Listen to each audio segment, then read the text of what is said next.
తెలంగాణ వ్యతిరేక వర్గాలను సంఘటితం చేయడమే చంద్రబాబు కుటిల నీతి.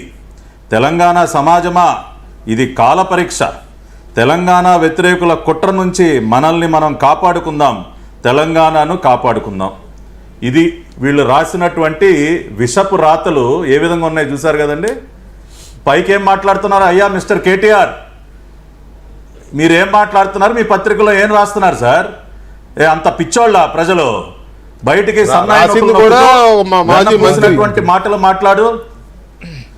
మాజీ వ్యవసాయ మంత్రి, నీ క్యాబినెట్లో నీ సహచర మంత్రి, నీ పార్టీలో కీలక నాయకుడు రాసినటువంటి విషపూరిత రాత్రులకి నువ్వేమ్మా ఏం జవాబు చెప్తావా? ఇదా దీన్ని రాజకీయం అంటారా?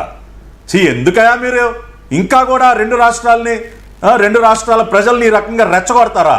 ఇంకా మారరా మీరు? ఈ జన్మలో మారరా మీరు?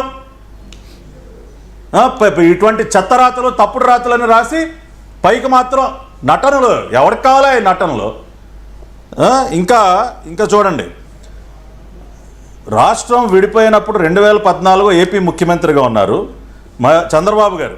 మరి 2014 నుంచి 2019 వరకు చంద్రబాబు అప్పటి తెలంగాణ ముఖ్యమంత్రి కేసీఆర్ని ఎందుకు కలిసే ప్రయత్నం చేయలేదా?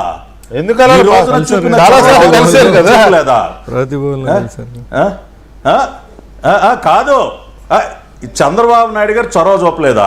వచ్చి కలవలేదా కేసీఆర్ గారిని? ఇద్దరు ముఖ్యమంత్రులు కలిసి అమరావతి రాజధాని శంకుస్థాపనకి స్వయంగా వచ్చి, బ్రదర్ మీరు రండి, రెండు రాష్ట్రాలు కలిసి ఉండాలి. మనం ఏ రాష్ట్రంలో శుభకార్యం జరిగినా, ఏ రాష్ట్రంలో మంచి కార్యక్రమం జరిగినా రెండు రాష్ట్రాలు కూడా దాన్ని ఆశీర్వదించాలి, మీరు రండి అని స్వయంగా పిలిచి అక్కడ మీకు గౌరవించలేదా కేసీఆర్ గారిని? గౌరవించారు. ప్రధానమంత్రి ఒట్టి చేతులతో వచ్చాడని నేను వెనక్కి వచ్చేసానని కూడా చెప్పినారు కదా ఈయన. చెప్పారు కదా. ఇవన్నీ మర్చిపోతారా?